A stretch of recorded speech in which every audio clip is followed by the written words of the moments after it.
phone's sudden rattling nearly gave me a heart attack.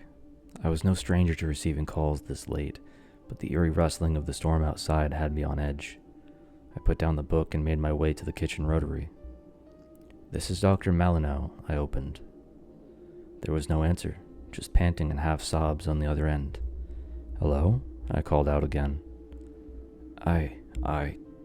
Doctor?" Someone on the other end finally replied. It was a man's voice trembling with fear. "Yes, this is Dr. Malinow." "This is Stephen Dobson. Do you remember me?" he asked, barely catching his breath.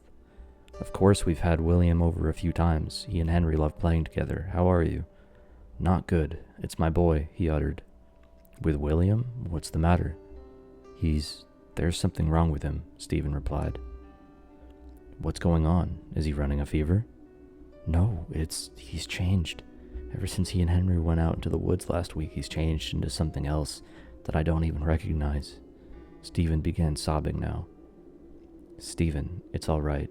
Let me come by and take a look at him and see what's wrong. Give me 10 minutes and I'll be there." No sooner after I hung up, I gathered my coat, bag, and flew out the door. All I hadn't known Stephen that well. Our sons were like two peas in a pod, and I would hate for my son to see his best friend succumb to an illness. Stephen's exasperated form opened the door quickly after I knocked. His wife, cowering behind him on the sofa with a damp handkerchief, wore a similar visage. There was no time for introductions. "He's down this way," Stephen said, directing me to a thick wooden door. I noticed that Stephen had constructed a crude wooden latch to cover the door to prevent anyone from getting in or someone from getting out. What was going on here? Stephen timidly knocked. "Will, I have the doctor here. You know him, it's Henry's father, Frank." A muffled wheeze emerged from behind the door. Stephen opened the door to a room that was pitch black, save for the light from the street outside. It illuminated the boy's bed in an ominous orange glow. I did not see a bedridden boy, but instead something that would stay with me for the rest of my life.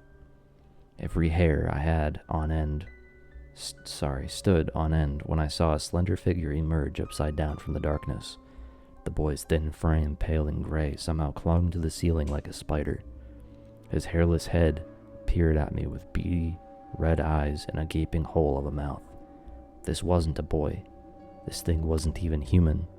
I tried screaming, but only a hoarse croak emerged from my throat. Stephen whimpered as he sealed the door behind me. "I'm sorry, Frank. He's hungry again."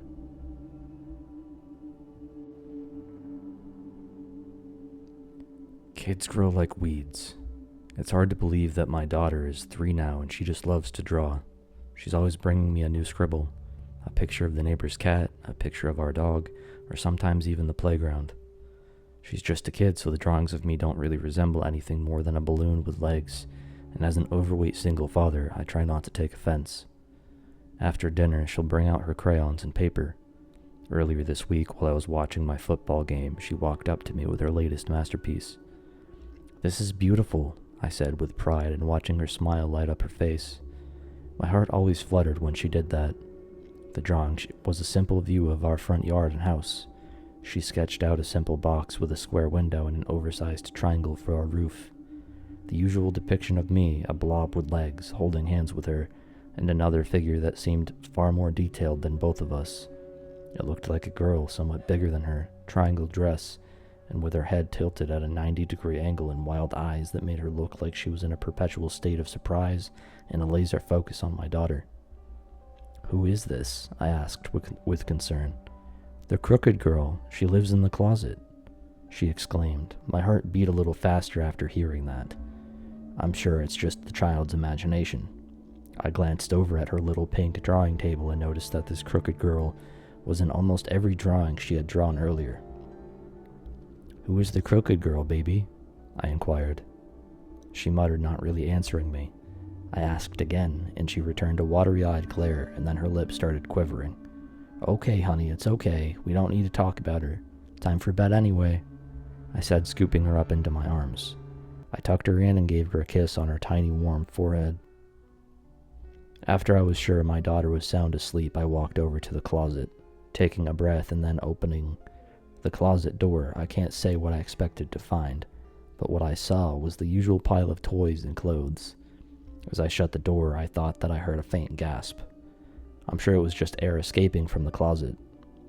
It's now been 24 hours. The police have found no trace of my daughter.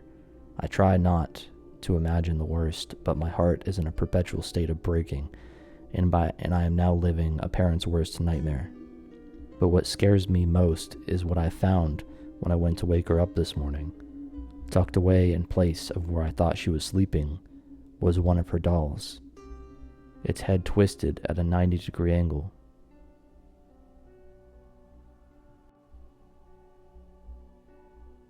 I was always so cold now. No matter how much I turned up the heat, it never made a difference. Over time, I grew used to it. I didn't love it, but I learned to live with it. The cold stayed with me, deep in my bones. I miss the warmth. It's all I want anymore. Not food, not water, just to be warm. Well, that and getting these new bozos out of my life. I worked my ass off building this house, and they think they can just move in? That they can just toss all my shit out? It's a large family with 3 kids. Their eldest son, the teenager, he's the worst. He lives like a goddamn animal and watches the most depraved content on that screen. What a freak. I'm sick and tired of them. I've given up yelling at them since all they do is ignore me.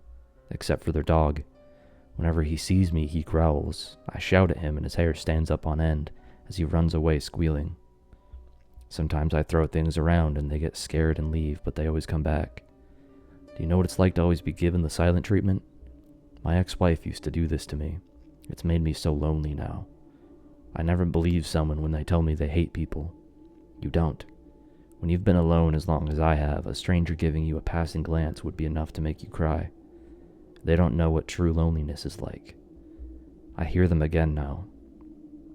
They're all sitting at the table with their hands intertwined, chanting gibberish together. This lady with white hair sits among them. Something in me faintly recognizes her. She's staring straight at me now, her eyes a glossy white and full of pity. I don't like the way she's looking at me, so judgmental that it makes me want to vomit. She asks me what I want. I thought I would be overjoyed at the thought of someone finally speaking to me after all these years, but instead I'm full of grief and rage. It boils up within me, and ever so slightly I feel a bit of warmth in my stomach, and feel it rise up within me until I can't contain it anymore. My cold fists ball up, and I scream as loud as I can so they can all fucking hear me this time. Get out. The storm grew worse by the minute as I held the lantern close in an effort to protect the flame. I needed refuge immediately. As I charged through the wind and rain, I came upon a small stone pillar with a wooden sign. The sign dangled precariously from one rusty chain. The other had apparently broken off quite some time ago. Shadow Creek Manor, it read. A bolt of lightning cracked overhead as the furious wind spun up around me with enough strength to blow my hat away into the darkness. No, I shouted as I grasped for it in the darkness. Then a blood-curdling howl of a wolf pierced through the night. There was no time now.